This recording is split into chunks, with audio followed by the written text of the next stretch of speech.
एक युवा साधु जिसने आईआईटी जैसी प्रतिष्ठित संस्था से शिक्षा प्राप्त की थी, वैराग्य के मार्ग पर चल पड़ा। यह उसका व्यक्तिगत निर्णय था, लेकिन लोगों की भीड़ ने उसे चैन से सीखने और साधना करने तक नहीं दिया। तरह तरह के सवालों, तर्क वितर्क और आलोचनाओं से उसे इतना विचलित कर दिया गया कि उसकी शांति भंग हो गई। अगर उसे समय और अवसर मिलता तो शायद वह गहरे आध्यात्मिक अनुभव प्राप्त कर सकता था, लेकिन अफसोस उसे इतनी जल्दी घेर लिया गया कि उसका मार्ग कठिन हो गया। कुछ ऐसा ही उस लड़की के साथ हुआ जो माला बेचने के लिए आई थी। भीड़ ने उसके पीछे भागना शुरू कर दिया, उसे डराया, धमकाया और उसके बारे में भद्दी बातें फैलाई।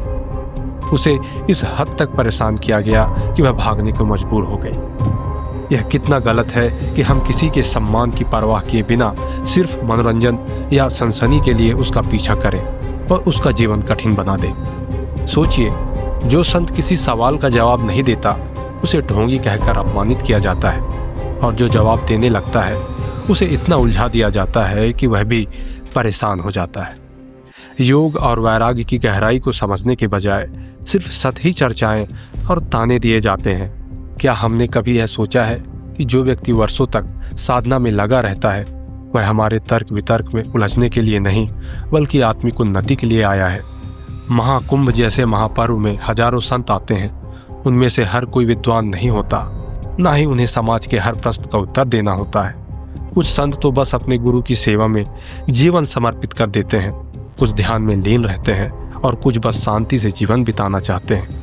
लेकिन जब हम बिना समझे किसी पर कटाक्ष करने लगते हैं तो हम उनके जीवन के उद्देश्यों को चोट पहुंचाते हैं। हमें यह सोचने की ज़रूरत है कि क्या हम किसी को बिना कारण तंग करने का अधिकार रखते हैं?